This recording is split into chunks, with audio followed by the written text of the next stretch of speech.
Siamo a fine Ottocento, le città europee cambiano, nascono nuovi linguaggi, nuove idee, nuovi artisti, ma nelle accademie d'arte regna ancora il passato.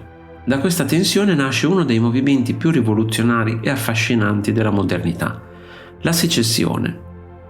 La Secessione fu un movimento artistico che nacque tra la fine dell'Ottocento e l'inizio del Novecento come atto di rottura contro le accademie e le istituzioni artistiche ufficiali. Il termine secessione significa proprio separazione. Gli artisti volevano liberarsi dalle regole accademiche e dare vita a un'arte nuova, più libera, più vicina alla vita contemporanea. Il loro motto era chiaro e provocatorio: a ogni epoca la sua arte e all'arte la sua libertà.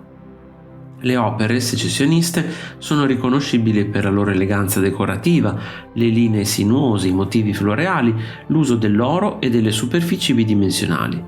Gustav Klimt ne fu il massimo interprete, le sue figure femminili, dorate e misteriose come il bacio o Giuditta incarnano perfettamente l'idea di bellezza e inquietudine tipica del movimento. La secessione non fu solo pittura. Architetti e designer come Joseph Hoffmann e Koloman Moser diedero vita a una nuova estetica funzionale e raffinata. Nascono così le basi del design moderno attraverso il gruppo Wiener Werkstätte, che puntava all'unità delle arti. Dall'arredamento all'oggetto quotidiano, tutto poteva diventare arte. Ogni paese ebbe la sua secessione, ma quella più famosa e influente fu la Secessione viennese, fondata nel 1897 da un gruppo di artisti guidati da Gustav Klimt insieme a Joseph Hoffmann, Koloman Moser e Josef Maria Olbrich. Accanto a loro anche artisti come Egon Schiele e Oskar Kokoschka, che più tardi ne estremizzeranno la visione. In Germania troviamo la Secessione di Monaco e la Secessione di Berlino, con artisti come Max Liebermann e Lovis Corinth, mentre in Austria il movimento assunse un carattere più simbolico e decorativo. La secessione nacque tra la fine dell'Ottocento e i primi anni del Novecento, in un'Europa attraversata da profondi cambiamenti sociali e tecnologici. È l'epoca della Belle Époque, della psicoanalisi di Freud, dei grandi caffè viennesi dove si incontrano filosofi, architetti e musicisti, un'epoca di splendore e inquietudine, di progresso e crisi. Le principali città della secessione furono Vienna, Monaco, Berlino e Praga, ma il movimento ebbe ramificazioni in tutta Europa.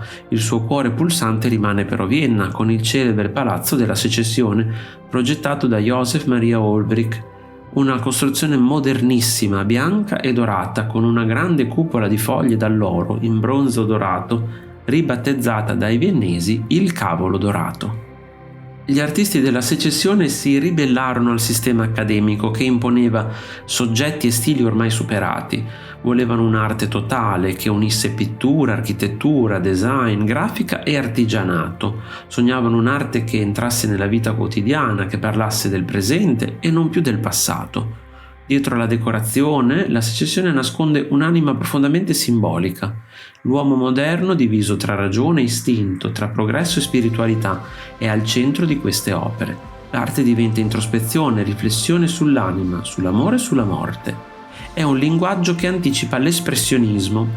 La secessione influenzò fortemente tutte le avanguardie del Novecento, dal Bauhaus al modernismo fino al design contemporaneo.